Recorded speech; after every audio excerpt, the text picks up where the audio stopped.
તો આ તરફ મોડાસાની વાત કરીએ તો સમગ્ર ભારતમાં આજે રથયાત્રાના પર્વની ધામધૂમથી ઉજવણી કરવામાં આવી રહી છે, ત્યારે અરવલ્લી જિલ્લાના મોડાસા ખાતે 44મી રથયાત્રાનું પ્રસ્થાન કરાવવામાં આવ્યું.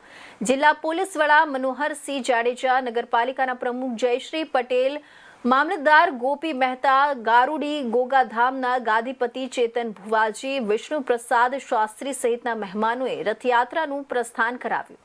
શહેરના બાલકદાસજીની ભગવાન જગન્નાથ, ભાઈ બલરામ અને બહેન સુભદ્રા સાથે એક રથમાં બિરાજમાન થઈને ભક્તોને દર્શન આપવા નીકળ્યા છે, ત્યારે મોટી સંખ્યામાં ભક્તો રથયાત્રામાં જોડાયા હતા.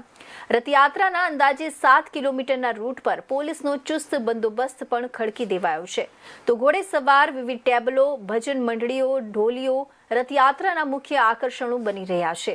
જગતના નાથ આજે જાતે ભક્તોને દર્શન આપવા માટે નીકળી રહ્યા છે, ત્યારે રથયાત્રા ઉત્સવ સમિતિ દ્વારા વિશેષ આયોજન કરવામાં આવ્યું છે. ભક્તોને મગ અને જાંબુનો પ્રસાદ પણ અપાઈ રહ્યો છે. શહેરની રથયાત્રાનું પ્રસ્થાન હમણાં જ થયું છે.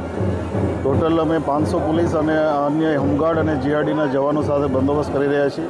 આ ઉપરાંત જિલ્લાના અન્ય ભાગોમાં જ્યાં જ્યાં રથયાત્રા છે ત્યાં પૂરતો બંદોબસ્ત રાખવામાં આવે છે.